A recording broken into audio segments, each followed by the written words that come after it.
C'est une réunion particulière. Décidément, je n'aime pas l'actualité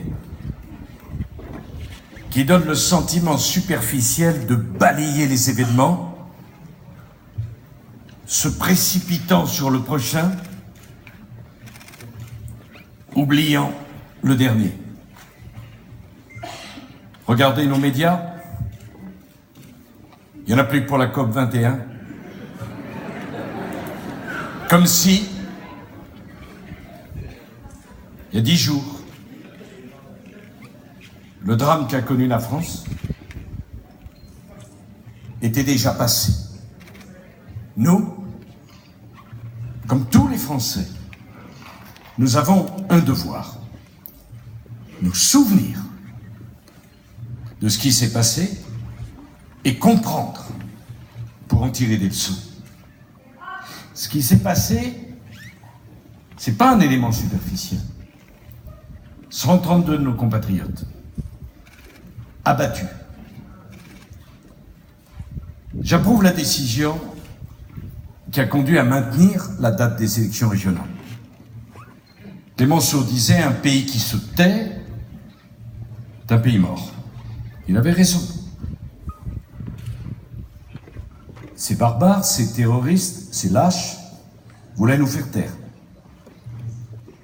Je sens une grande colère en France.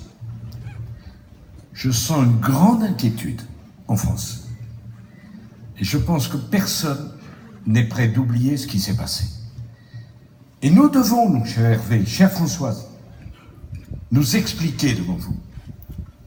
J'apporte bien sûr mon soutien, mon amitié, ma confiance à vos candidats, au premier rang desquels Hervé, Françoise, mais en même temps, au-delà de la région, au-delà de ce qui nous mobilise ce soir, nous sommes Français.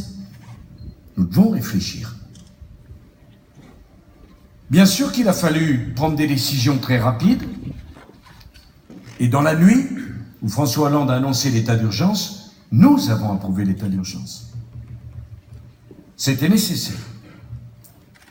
Et c'est mon rôle de président des Républicains, d'ancien chef de l'État, de chef de l'opposition, d'approuver quand on doit approuver, et en même temps, au nom de tous les Français qui nous font confiance, de vérifier que ce qu'on nous dit, on le fera. L'approbation ne veut pas dire qu'on fait confiance. Nous avons approuvé l'état d'urgence, nous avons approuvé les perquisitions, nous avons approuvé des décisions qui nous avaient été refusées alors que nous les demandions, mais nous sommes en droit, et c'est notre devoir de le dire aux Français, respectueusement pour ceux de compatriotes qui viennent d'être enterrés et pour leurs familles. Nous voulons savoir qu'est-ce qui s'est passé et pourquoi, après les attentats de janvier de cette année, rien n'avait été mis en œuvre. C'est à nous de poser la question.